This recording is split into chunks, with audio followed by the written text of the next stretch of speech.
के वचन आज हम देखेंगे। रोमियो की किताब 8:18 वचन में, क्योंकि मैं समझता हूँ कि इस समय के दुख और कलेश उस महिमा के सामने जो हम पर प्रकट होने वाली है कुछ भी नहीं है। परमेश्वर के दास पौलुस ने अपनी ज़िंदगी में काफ़ी दुख और दर्द उठाए हैं। हम देख सकते हैं दूसरे कोरिन्थियों 11 अध्याय में कि किस तरह उसने दुख उठाया और डर उठाया है। कि वो कहता है कि मैं अधिक परिश्रम करने में, बार बार कैद होने में, कोड़ी खाने में, बार बार मृत्यु के जोखिमों में, 5 बार मैंने यहूदियों के हाथों से 39 कोड़े खाए हैं, 3 बार मैंने बेटे खाए, 1 बार मुझ पर पथराव किया गया, 3 बार जहाज जिन पर मैं चढ़ा था टूट गए, 1 रात दिन मैंने समुद्र में काटा, मैं बार बार यात्राओं में, नदियों के जोखिमों में, डाकुओं के जोखिमों में, अन्य जाति से जोखिमों में, नगरों के जोखिमों में, जंगल के जोखिमों में, समुद्र के जोखिमों में, झूठे भयों के बीच जोखिमों में रहा, भूख प्यास में, बार बार उपवास करने में मैंने दर्द उठाया। तो काफी दर्द और दुख प्रभु के नाम से उठाने के बाद भी कहता है कि इस समय के दुख और क्लेश उस महिमा के सामने जो हम पर प्रकट होने वाले कुछ भी नहीं है।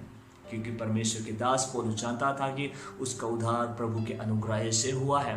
क्योंकि वो जानता था कि ये दुनिया उसके लिए कुछ भी नहीं है, 2 दिन का मेला है, उन्हें इस दुनिया को छोड़कर स्वर्ग में जाना है, जहाँ ना तो दुख होगा ना तो दर्द, महिमा उसको उधर मिलेगा। वो जान चुका था, इसलिए कहता है कि इस दुनिया के जो दुख दर्द वो कुछ भी नहीं है जो हम महिमा मिलने वाला है। क्योंकि परमेश्वर ने जो हमारे लिए तैयार किया है हम उसको अपने शब्द से बयान नहीं कर सकते। एक कहानी सुनेंगे जो असम में हुआ। ये एक हकीकत है। एक गांव में जो वो लोग अन्य जाति थे, परमेश्वर के दास अमेरिका से आए हैं, उन्हें प्रभु के वचन सुनाए। कुछ साल के बाद एक परिवार ने ग्रहण किया। ये ग्रहण कर दिया कि परमेश्वर ने मेरे पापों को क्षमा किया है, मुझे उद्धार दिया है, मैं मर जाऊंगा तो मैं स्वर्ग परमेश्वर के साथ रहूंगा। जब उन्हें ये चीज जान चुका तो उन्होंने प्रभु को ग्रहण कर दिया। तो लोगों ने उसका विरोध करने लगा और उन्हें पकड़कर उस गांव के मुखिया के सामने खड़े करके उन्हें एक एक खंबे में सबको बांध कर रखा, 2 बेटे, बीबी और उसको बांधने के बाद उसे पूछा गया, क्या तू यीशु को अभी भी ग्रहण करेगा? तो उसने कहा, यीशु के पीछे मैं चलने लगा, मैं ना लौटूंगा। तो लोगों ने उसी समय उसके दोनों बेटे को धनुष से और तीर से उसके बच्चे को दोनों को मार डाला उसकी आंखों के सामने। काफी दर्द लगा उसको।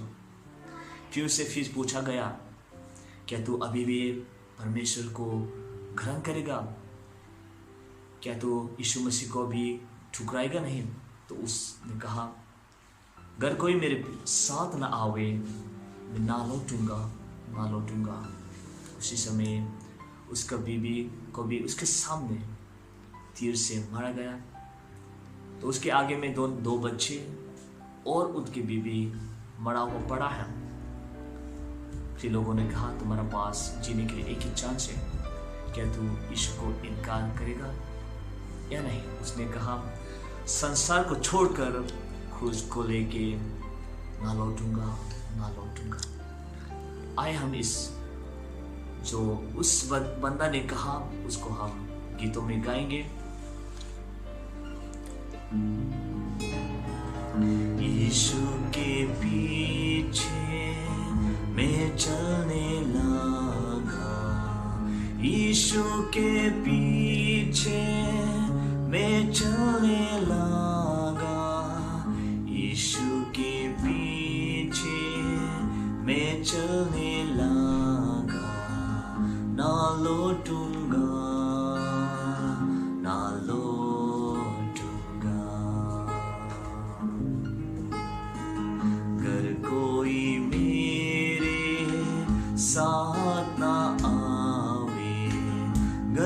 कोई मेरे साथ ना आवे, घर कोई मेरे साथ ना आवे, ना लौटूंगा, ना लौटूंगा।